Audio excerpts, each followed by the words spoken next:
Donc ce matin, je voudrais partager avec vous une pensée de la parole de Dieu qu'on trouve dans l'évangile de Luc au chapitre 12. Évangile de Luc, chapitre 12.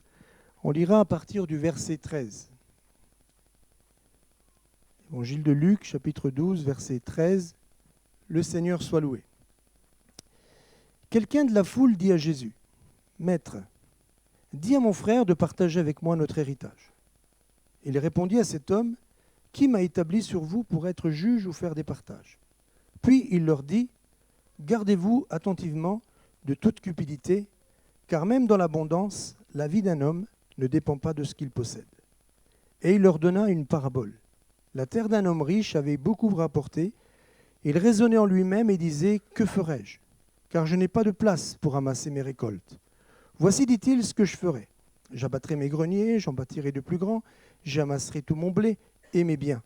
Et je dirai à mon âme, tu as beaucoup de biens en réserve pour beaucoup d'années. Repose-toi, mange, bois et réjouis-toi. » Mais Dieu lui dit, « Insensé, cette nuit même ton âme te sera redemandée. Et ce que tu as préparé, à qui cela sera-t-il ? Il en est ainsi de celui qui accumule des trésors pour lui-même et qui n'est pas riche pour Dieu. » Jusqu'ici, la parole du Seigneur. Seigneur, merci de ces moments de louange et d'adoration que nous avons passés ensemble. Merci parce que nous t'avons élevé, nous t'avons glorifié, nous t'avons exalté, Seigneur. Mais toi, tu étais présent au milieu de nous. Et Seigneur, et toi, tu honores ceux qui t'honorent. Et c'est pour cela, Seigneur, on te remercie encore pour ces moments de louange et d'adoration. Nous sommes en ce moment, au moment de ta parole, d'écouter ce que toi tu veux nous dire. Tu as déjà commencé à parler, Seigneur, au travers de ce temps de louange et certainement tu as déjà préparé des cœurs, tu as déjà touché des cœurs. Et Seigneur, que ton Saint-Esprit me saisisse ce matin et que je puisse être cet instrument dans tes mains dans lequel, Seigneur, tu vas déverser dans nos cœurs, Seigneur, ta pensée, ton cœur, ton désir. Seigneur, ce que tu attends de nous et ce que tu voudrais que nous sachions, Seigneur. Parle au travers de ma bouche. Seigneur, que je puisse être cet instrument dans tes mains, ce canal de bénédiction. Père, au nom de Jésus. Amen. Donc on a lu ensemble un texte de la parole de Dieu qui peut surprendre. C'est Jésus qui parle d'un homme, il donne une parabole. Et ce qui me surprend en moi, c'est comment l'évangéliste Luc va introduire, enfin du moins il va mettre dans le texte qu'il est en train d'écrire ou dans la situation qui est en train de se passer, il y a comme s'il y a quelque chose qui vient interrompre une discussion. Jésus est en train de parler au chapitre 12, au premier verset, il est dit sur ces entrefaites où, en ce temps-là, les gens s'étant rassemblés par milliers au point de s'écraser les uns les autres, et Jésus dit en premier lieu à ses disciples, et Jésus va si on regarde ce chapitre 12, Jésus va encourager ses disciples, il va mettre à l'attention ses disciples, il va les encourager à ne pas s'inquiéter de ce qui va se passer dans leur vie. Sachez, mes frères et sœurs, que le Seigneur nous a tirés de la boue, de l'esclavage du péché, mais il nous a choisis dans cette génération, comme il avait choisi ses disciples dans la génération qui était la leur, afin d'être des instruments dans les mains de Dieu pour pouvoir que le nom de Dieu puisse avancer plus loin. Et ce matin, j'aimerais te dire, mon frère, ma sœur, que chacun d'entre nous, qui que nous soyons, même celui qui est peut-être là pour la première fois, sache, mon frère, ma sœur, mon ami, sache que Dieu, dans son amour infini, il nous choisit pour que nous puissions, dans cette génération, porter son nom. Le problème, c'est que Jésus, qui connaissait ses disciples, comme il nous connaît chacun d'entre nous, il savait qu'on n'était que des hommes et des hommes faibles. Des hommes avec, on peut sentir qu'on est grand, mais en fait, on est petit, on est faible. Et souvent, on est découragé. Et Jésus encourage ses disciples. Et plusieurs fois dans ce texte, il dit « Ne vous inquiétez pas, ne craignez pas ». Et puis, tout d'un coup, pendant qu'il est en train de parler, il a encouragé ses disciples. Et il le dit « Je vous le dis à vous parce que je vous aime ». Vous pouvez lire, si vous voulez, à la maison ce chapitre 12. Et puis, il y a quelqu'un qui vient, pendant que Jésus est en train de parler, et encourager cette foule et ses disciples en particulier. Et il lui dit... Quelqu'un de la foule dit à Jésus, « Maître, dis à mon frère de partager notre héritage. » En fait, il vient mettre sur la soupe ou dans le sujet que Jésus est en train de parler, quelque chose qui, en quelque part, en fait, on pourrait penser que ça n'a pas lieu d'être à ce moment-là. Mais peut-être que c'est l'inquiétude de beaucoup de personnes. Et Jésus va répondre et il va dire, « Qui m'a établi sur vous pour être juge ou pour faire des partages ?» Jésus répond à cette personne, mais il continue, il parle à ses disciples, et il parle à la foule, et il dit, gardez-vous attentivement de toute cupidité. Gardez-vous attentivement de toute avarice. Gardez-vous attentivement de toute avidité, en fait, du désir ardent d'obtenir quelque chose à tout prix. Parce que la préoccupation de ces gens, cet homme, c'était d'avoir un héritage. On peut penser qu'il avait un dilemme avec son frère, et peut-être que son frère, il voulait le tromper, et donc il va dire, demande-lui qu'on partage notre héritage. Jésus n'était pas là pour ça, mais il était préoccupé, cet homme-là. Et Jésus va saisir cette occasion pour appuyer quelque chose d'important en donnant une parabole. Et si vous regardez à la fin, à la suite de ce passage, il reprend sa discussion. Jésus dit ensuite à ses disciples, c'est pourquoi je vous dis, ne vous inquiétez pas. Et j'aimerais vous laisser sur votre cœur ce matin, mes frères et sœurs, que peu importe ce qui pourrait arriver dans notre vie, il est important qu'on ne s'inquiète pas. Nous avons été des hommes et des femmes qui avons été choisis de Dieu. Et même si, comme tu disais Daniel mardi soir, même si parfois tu vis des situations difficiles comme le besoin de notre sœur, comme le besoin de Max qui a soulevé un problème, comme le besoin d'Antoinette, comme Daniel l'a souligné mardi, souvent tu pries et puis tu n'as pas de réponse. Alors tu t'affaiblis, tu te décourages, tu dis mais pourquoi ça ne marche pas, pourquoi Dieu ne répond pas? Et Daniel nous disait mardi soir, si tu te souviens Daniel, qu'il est important que même quand ça ne marche pas comme je veux, je continue à faire confiance en Dieu. Parce que même quand ça ne marche pas comme je veux, nous disait Daniel mardi soir, eh bien, en parlant de l'exemple de cet homme qui croyait que tout était perdu, le prophète dit, Éternel, ouvre-lui les yeux pour qu'il puisse voir. Et le désir du Seigneur ce matin, c'est que chacun d'entre nous, on puisse, à travers cet exemple que Jésus va donner, réaliser et comprendre quelle est l'importance que nous avons, nous, dans cette société dans laquelle on vit. Jésus va parler de cette parabole et il raconte cette histoire d'un homme qui était riche, qui avait beaucoup de rapporté. Les terres d'un homme qui était riche avaient beaucoup rapporté, et il raisonnait en lui-même. Voilà, je relis en fait la parabole. Il raisonnait, que ferai-je, car je n'ai pas de place pour amasser mes récoltes. Voici, dit-il, ce que je vais faire. Je vais abattre mes greniers, je vais bâtir les plus grands, j'y amasserai mon blé et mes biens. Et je dirai à mon âme, tu as beaucoup de biens en réserve pour plusieurs années. Repose-toi, mange et bois et réjouis-toi. Et Dieu va lui répondre, il lui dit, insensé. Moi, je ne sais pas, mais vous peut-être, hein, si on fait une étude de texte, moi quand je regarde ce texte, la Bible ne me dit pas que cet homme-là était un truand. Ce n'était pas un homme malhonnête. Il me dit tout simplement que c'était un homme riche. Et la chance de cet homme-là, c'est que la terre de ce bonhomme-là, de ce fermier, avait beaucoup rapporté.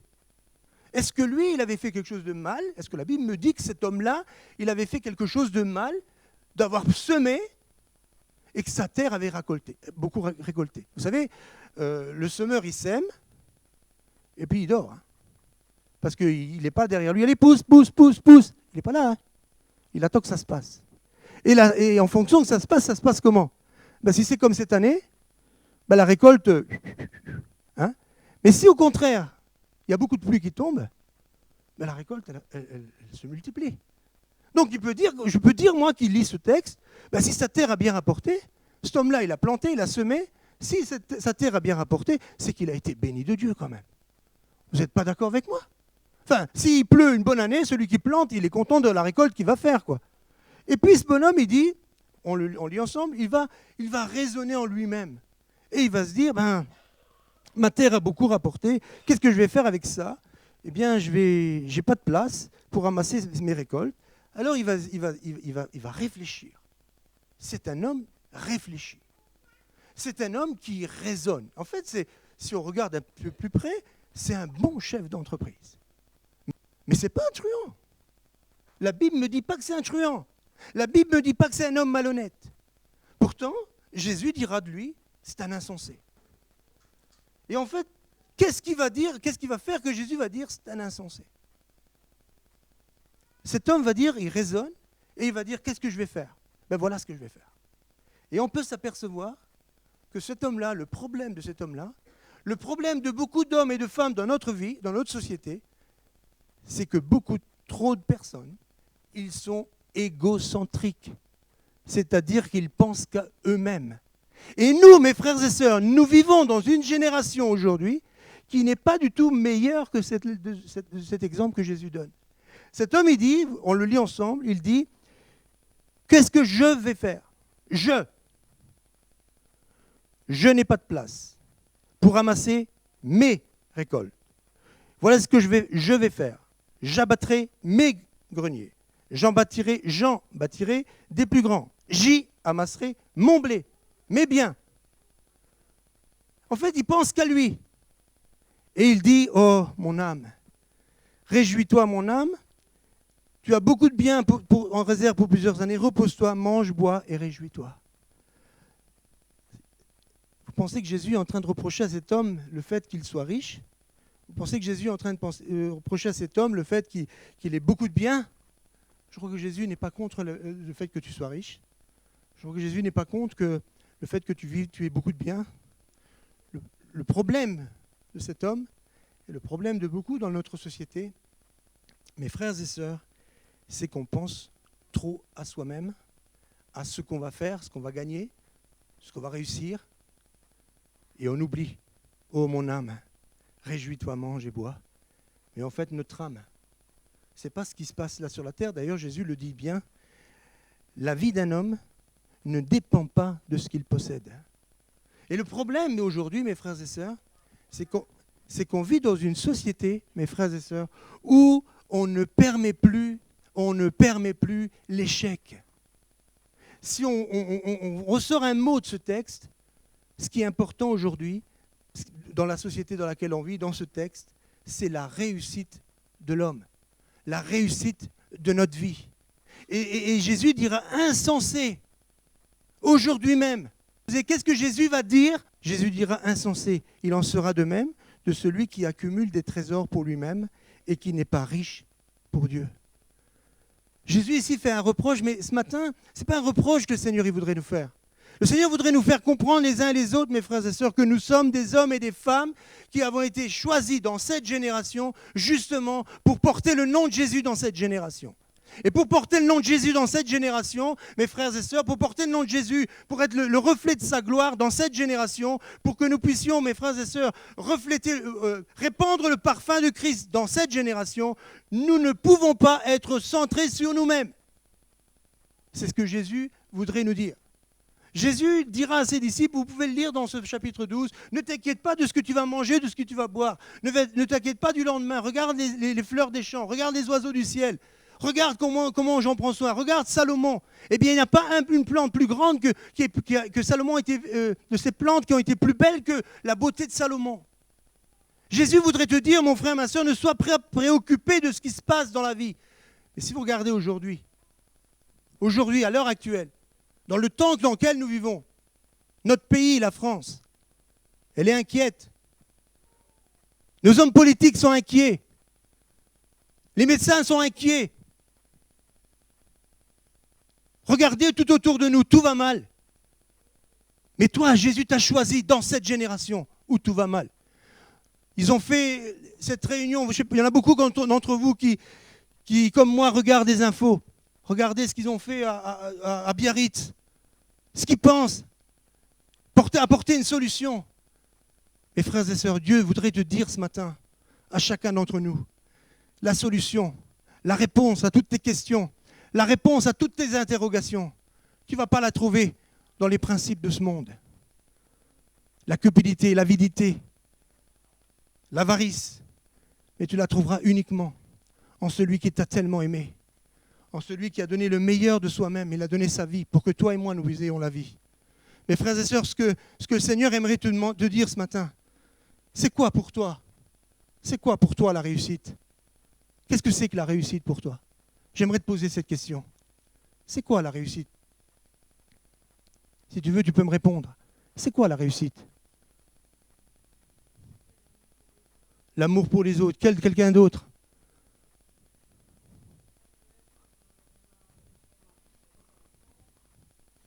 Ça peut être mon travail, ça peut être bien gagner ma vie, ça peut être... En fait, c'est qui a raison? C'est Claire ou c'est Joséphine? C'est qui a raison? C'est quoi la réussite? Aujourd'hui, mes frères et sœurs, ça dépend des opinions. Ça dépend, chacun ses opinions. C'est comme je pense. Et le problème de la société d'aujourd'hui, c'est qu'on veut toujours plus. et toujours plus. Et on devient comme cet homme.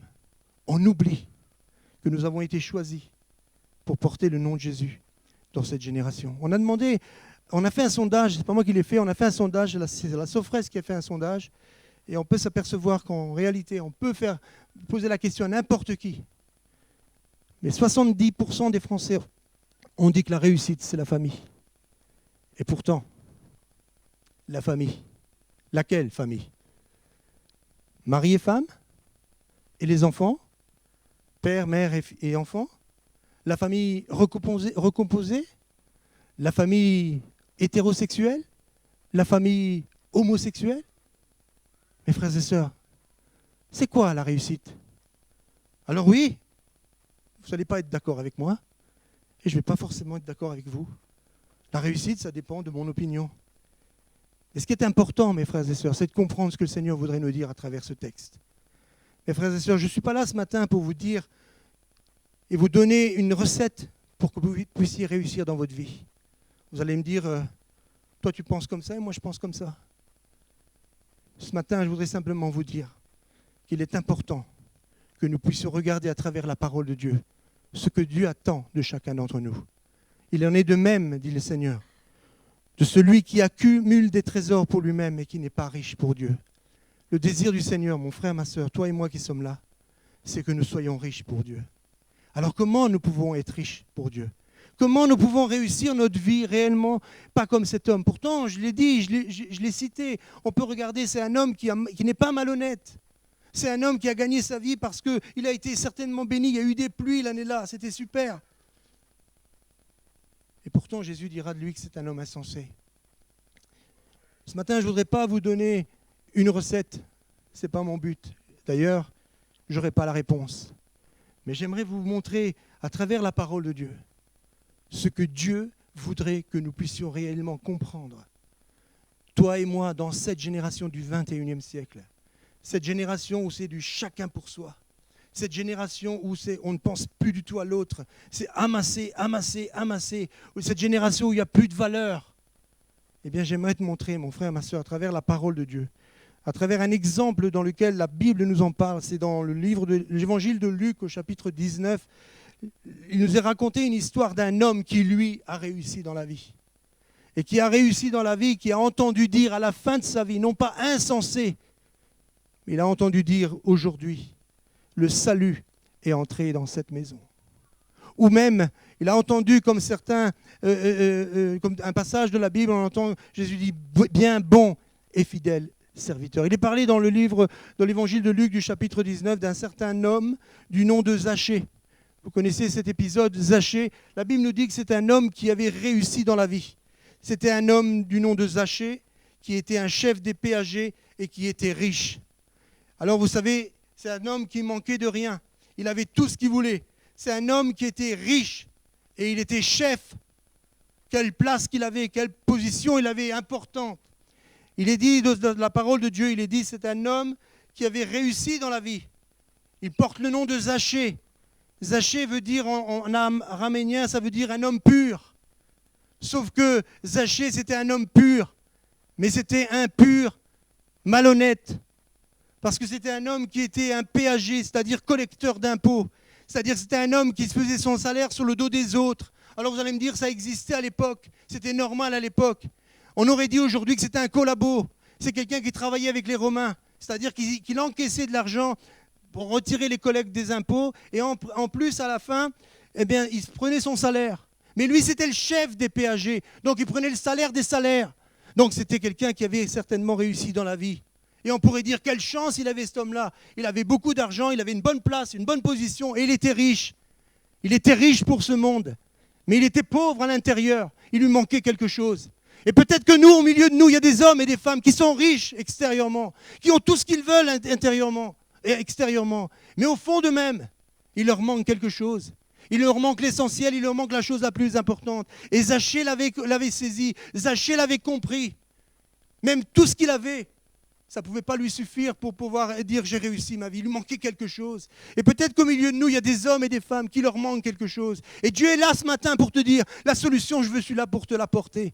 Moi, j'ai là la solution pour répondre à ta question. J'ai la solution pour répondre à ton besoin. pour te répondre à ton interrogation, pour répondre à ton inquiétude. Et même quand ce n'est pas comme tu veux, Daniel, ce qui est important, c'est comme le Seigneur il veut. Et c'est ça qui est le plus important. Et donc cet homme, il se dit, ben, j'irai voir Jésus. Il a entendu parler de Jésus. Et il dit, j'irai voir Jésus. Sauf qu'il a un problème. C'est que c'est un petit gars, un petit bonhomme. Et ce petit bonhomme, il se dit, ben, comment je vais faire? Il y a la foule. Et puis les gens, ils ne m'aiment pas et je suis méprisé par la foule. Ah, j'ai une bonne idée. Je vais monter sur un arbre.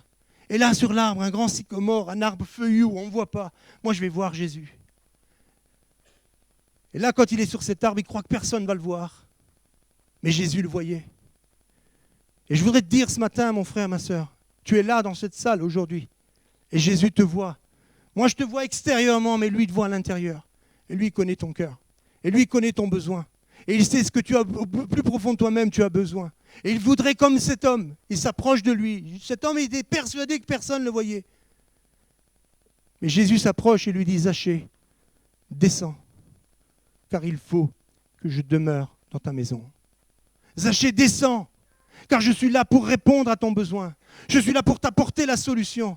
Le monde qui est dehors, ce monde qui nous entoure, il ne pourra jamais nous apporter ce dont tu as besoin. Peut-être pour un instant quelque chose d'éphémère, mais dans le fond de toi-même, ce qui est à l'intérieur, cet homme-là, quand Jésus dira insensé, c'est qu'il avait oublié de penser à son intérieur, à ce qui est à l'intérieur, à son âme, à la partie spirituelle, à cette partie dans laquelle souvent on l'oublie. On pense à notre être extérieur, mais au fait, à l'intérieur de nous-mêmes, il y a un vide et Jésus est là pour le combler. Jésus dit à Zachée, descends, car il faut que j'habite et que je demeure dans ta maison. Et Zachée, il descend, nous dit la parole de Dieu. Vous pouvez le lire dans le chapitre 19 de l'évangile de Luc. Et Zachée dit, Maître, si j'ai volé quelques-uns, je donnerai la moitié de mes biens aux pauvres. Et si j'ai fraudé quelques-uns, je rendrai au quadruple. Oui, mais vous vous rendez compte, qu'est-ce qu'il dit, mes frères et sœurs? Je le rendrai au quadruple. Déjà, s'il a volé, qu'il rende, c'est déjà bien, mais s'il le rend au quadruple, c'est qu'il avait beaucoup d'argent. Mais cet argent, il se rend compte que ça lui servait à rien. Ça ne lui permettait pas de rentrer, de combler ce vide qu'il avait à l'intérieur. Et le Seigneur, il voudrait nous dire ce matin à chacun d'entre nous, mes frères et sœurs, nous avons été choisis dans cette génération pour que nous puissions vraiment être des hommes et des femmes qui portons le nom de Jésus. Et pour pouvoir être des hommes et des femmes qui portons le nom de Jésus, il nous faut être riches pour lui. Et pour pouvoir être riches pour lui, mes frères et sœurs, il nous faut suivre l'exemple de cet homme. Et la première chose, la première interpellation à travers ce texte, la parole de Dieu, cette histoire de Zachée, la première chose, mes frères et sœurs, que le Seigneur voudrait nous dire à chacun d'entre nous, c'est qu'il est important que nous réévaluons nos critères. Il est important que nous puissions nous rendre compte que le monde ne peut rien nous offrir. Mes frères et sœurs, cherchez d'abord le royaume de Dieu, dit Jésus, dans le même chapitre 12 à la fin. Cherchez d'abord le royaume de Dieu, c'est la chose principale. Et toutes les autres choses, tout ce que tu as besoin, toutes les autres choses vous seront données par-dessus tout. Mes frères et sœurs, la première chose qu'il est important de faire, cet homme, il était riche, mais au fond de lui-même, il était pauvre. Et il comprenait que la richesse ne pouvait pas lui apporter la solution à ce qu'il avait besoin. Et ce que je voudrais te dire, mon frère, ma sœur, la réussite, la richesse, la gloire, la position ne peut pas nous apporter la réponse à notre besoin. Et Zachée dit, il faut que je fasse quelque chose. Et il est important, mes frères et sœurs, de suivre cette deuxième interpellation. Cet homme, il dit en lui-même, j'irai voir cet homme, j'irai voir, j'ai besoin qu'on me trouve, j'ai besoin qu'on m'apporte la solution. Et ce matin, le Seigneur, il te dit, je suis là justement pour toi. Je suis là justement pour que tu puisses avoir la réponse à tes questions. Et le désir du Seigneur, c'est que tu puisses aller, que tu puisses prendre cette décision de dire, je vais voir ce qui se passe. Je vais écouter ce qui se dit. On m'a raconté, mais je vais voir. Juste avant cet épisode de Zachée, Jésus avait guéri un homme aveugle. Il avait rendu la vue à un aveugle. Et lui, il se dit, moi, je vais voir. Je vais voir ce qui se raconte. Eh bien, le Seigneur, il désire, peut-être qu'à toi, on t'a raconté. Tu viens voir ce qui se passe. Eh bien, viens voir. Et quand tu viendras voir, mon frère, ma soeur, c'est la troisième chose importante, c'est que tu vas rencontrer Jésus. Et quand tu vas rencontrer Jésus, alors il y a quelque chose qui va se passer. Mon frère, ma soeur, Zachée, au moment où il rencontre Jésus, quand Jésus lui dit « Descends, hâte-toi de descendre, car il faut que je demeure dans ta maison », à ce moment-là, mon frère, ma soeur, il y a eu un changement radical dans sa vie. Le jour où tu rencontreras Jésus, il y aura un changement radical dans ta vie. Mon frère, ma sœur, j'aime particulièrement l'histoire de l'apôtre Paul. Vous savez, l'apôtre Paul, on dit de lui, d'ailleurs, c'est le plus grand écrivain, auteur de la Bible, enfin le plus long. Il a écrit le plus de livres, l'apôtre Paul. Et l'apôtre Paul, on le connaît. Nous qui lisons la Bible, on connaît l'histoire de l'apôtre Paul. L'apôtre Paul, avant d'être l'apôtre Paul, il était Saul de Tarse. C'était quelqu'un qui avait été dans les grandes écoles. C'est quelqu'un qui était très attaché à la religion. C'est-à-dire quelqu'un qui était très attaché à l'enseignement qu'on lui avait apporté. C'était quelqu'un qui était honnête. C'était quelqu'un qui n'était pas malhonnête. C'était quelqu'un qui faisait rien de mal. En fait, il faisait les choses en règle. D'ailleurs, il le dit lui-même, je suis irréprochable. Et l'apôtre Paul, on le trouve la première fois lorsque Étienne, ce premier chrétien, il est lapidé à cause de Christ. Et la Bible nous dit qu'il était là, sur la place, c'était lui le chef, le responsable, et on lui avait déposé les vêtements à ses pieds, les vêtements d'Étienne. Et lui, il est là. Et puis, la Bible nous dit que cet homme-là, il est allé pour persécuter les chrétiens, mais il n'a pas fait ça parce qu'il avait une lubie. Il n'a pas fait ça parce qu'il avait, il avait des idées opposées. Il avait des lettres qui l'accompagnaient, qu'il avait le droit d'aller chercher les chrétiens à Damas pour les amener en prison. Et là, sur le chemin de Damas, lui, il est sincère, il est persuadé que ce qu'il fait, c'est juste. Et sur le chemin de Damas, il fait une rencontre particulière. C'est la rencontre que le Seigneur voudrait que tu fasses ce matin. Qui que tu sois, chrétien depuis tant d'années ou pour la première fois, il est important que tu rencontres Jésus. Comme on a pu l'entendre dans le moment de louange et d'adoration. Lorsque Paul marche sur le chemin de Damas, il est arrêté sur sa marche et il entend une voix qui lui dit « Saul, Saul, pourquoi tu me persécutes ?» Et Saul, il est honnête. Saul, il dit, mais c'est pas toi que je persécute. C'est ces énergumènes là qui sont en train d'apporter, je sais pas quoi, de bouleverser le monde, quoi. Et ces gens-là, avec des lettres, je vais les amener en prison. Non, Saul, c'est moi, Jésus, que tu persécutes. Et ce que je voudrais vous dire, mes frères et sœurs, c'est que lorsque Paul rencontre Jésus, il a compris quelque chose que peut-être moi, je n'ai pas encore compris. Je dis moi pour ne dire personne d'autre.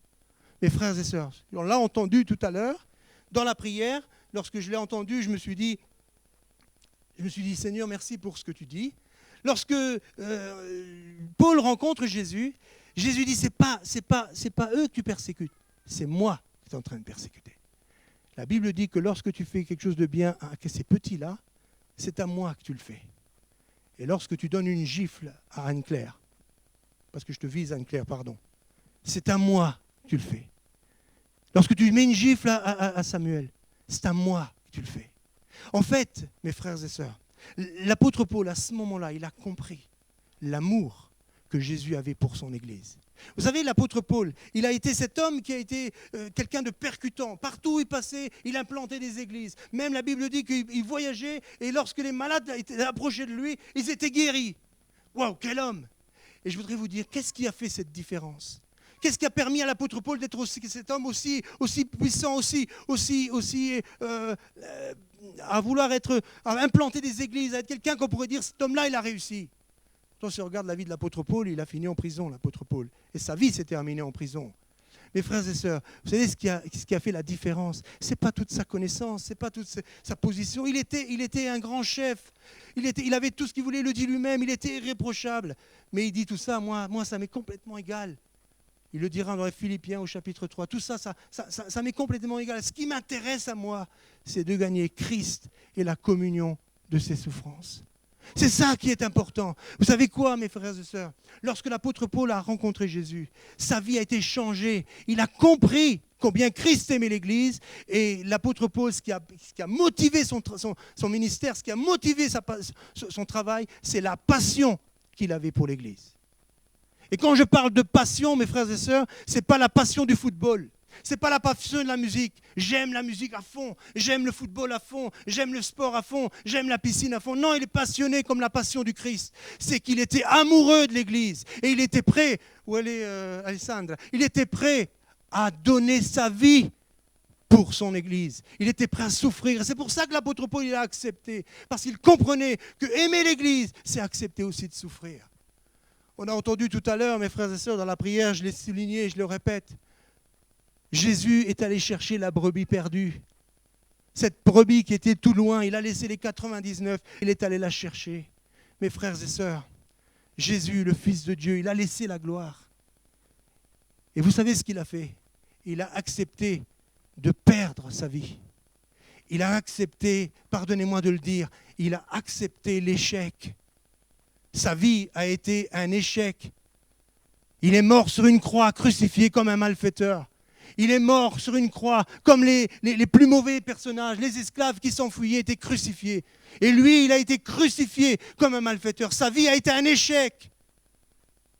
Mais la tienne, elle a été réussie. Par sa mort, aujourd'hui, toi, tu as la vie. Et c'est ça qui était bon pour Dieu.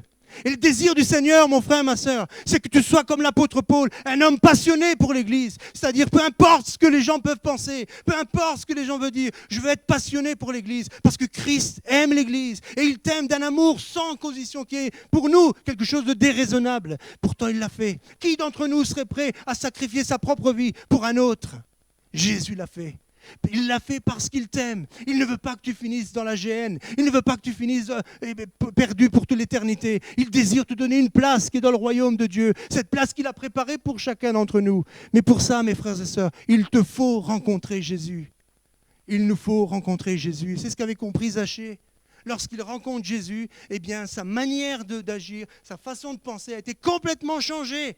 Et c'est pour ça qu'il se permettra de dire: je donnerai la moitié de mes biens aux pauvres. Et si j'ai fraudé quelques-uns, je donnerai au quadruple. Mon frère, ma sœur, le Seigneur désire que tu puisses réaliser et comprendre ce que le Seigneur attend de chacun de nous. Il nous a tirés de la boue et il veut que, comme Zachée, non seulement on reçoive l'amour que Jésus a donné à chacun d'entre nous, cet amour si grand, si puissant, cet amour si fort que j'entendais dans la prière que faisait Alessandra, Seigneur, comment on peut comprendre, comment on peut réaliser combien tu nous as aimés. Pourtant, il nous a aimés et il nous aime. Et lorsque quelqu'un te donne une gifle, c'est à lui que tu la donnes. Le Seigneur désire que nous puissions aimer l'Église au point de servir l'Église. Le désir du Seigneur, c'est que nous puissions mettre comme cet homme au service. Jésus s'est mis à notre service. D'ailleurs, les disciples avaient la même passion, la même ambition, pardonnez-moi, la même avidité que le monde d'aujourd'hui. Les disciples, quand Jésus les enseignait, et ils vont voir Jésus, ils disent: Seigneur, c'est qui sera le plus grand dans le royaume de Dieu? Et Jésus dit: celui qui sera le plus grand, ce sera celui qui sert. Tu veux être grand? Mets-toi au service. Commence à servir. Servir comment? Commence par ramasser les papiers qui traînent par terre. Commence par prendre le balai et balayer. Commence par apporter un soutien à ton frère. Commence par l'encourager. Commence par lui tapoter sur l'épaule. Mon frère, ma sœur, je voudrais te dire quelque chose. Dieu nous a choisis dans cette génération. Et il veut que dans cette génération, nous puissions porter son nom. Vous savez, souvent, on se donne à fond pour amener des gens à l'église, pour parler de Jésus aux gens. C'est bien. Mais je vais vous dire quelque chose. Avant même que toi, tu aies parlé à ton ami, avant même que toi, tu aies parlé à tes collègues de travail, avant même que tu aies parlé à ton voisin, la Bible dit que déjà Jésus a parlé à leur cœur. Dans les Actes des Apôtres, Jésus parle à l'apôtre Paul. Et il lui dit au chapitre 18, à un moment donné, l'apôtre Paul, il va dans une ville où il est mal reçu. Vous savez, l'apôtre Paul, on croit que c'est un grand gaillard, c'est un Superman. Il est dit dans la Bible que l'apôtre Paul était fort dans ses écrits. C'est lui-même qui le dit dans un de ses écrits. Il était fort, mais en présence, personne n'avait peur de lui.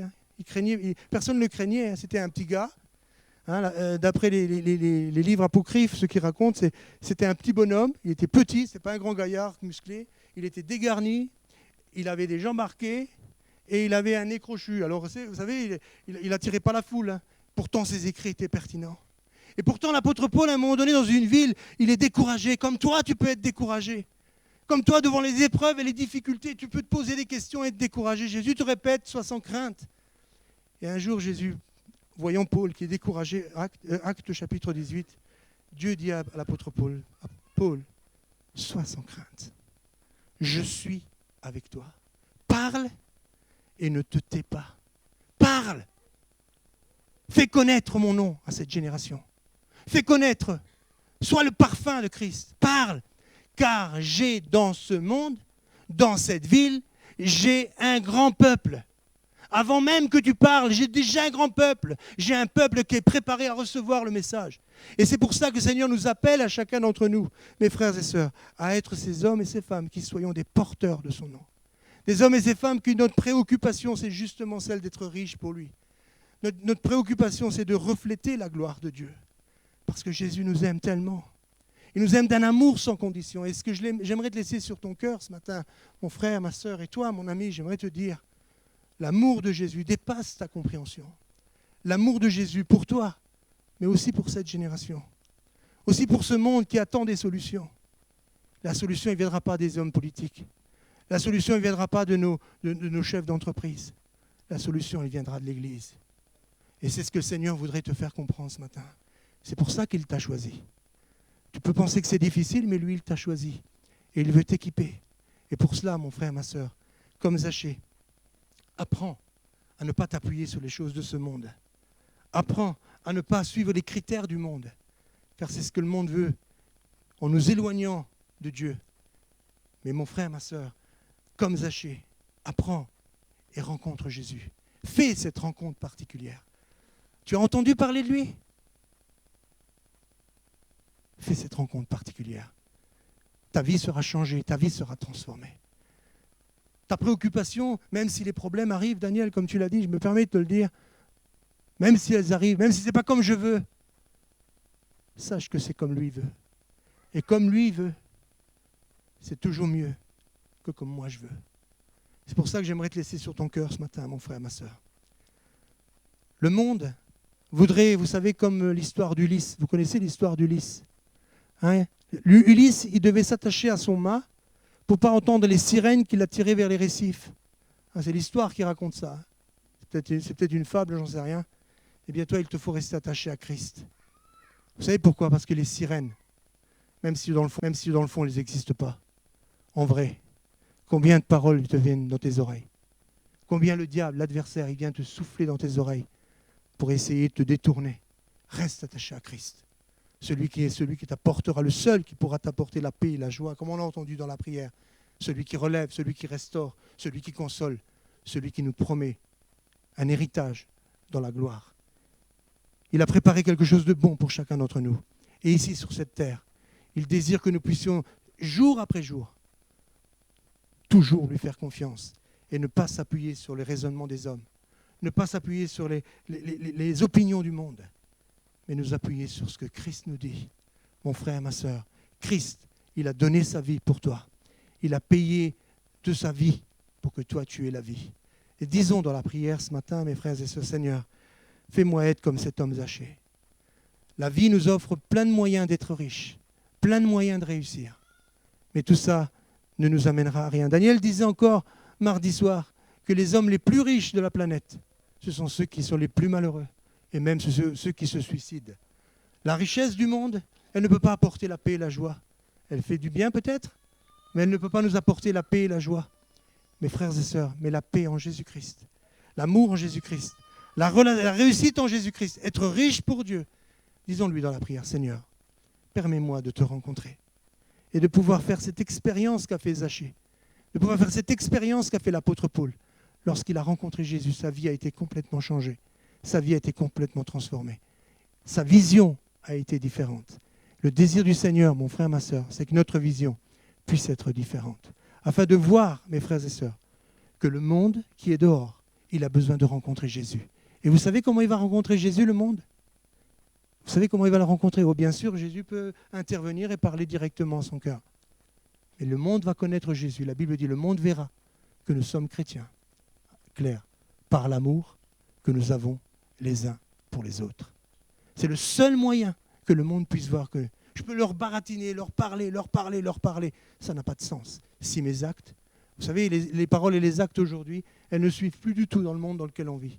Mais toi, mon frère, ma soeur, ce que tu dis, il faut que tu le fasses. Mes frères et sœurs, le monde verra que nous sommes chrétiens par l'amour dans lequel nos actes sont empreints. L'amour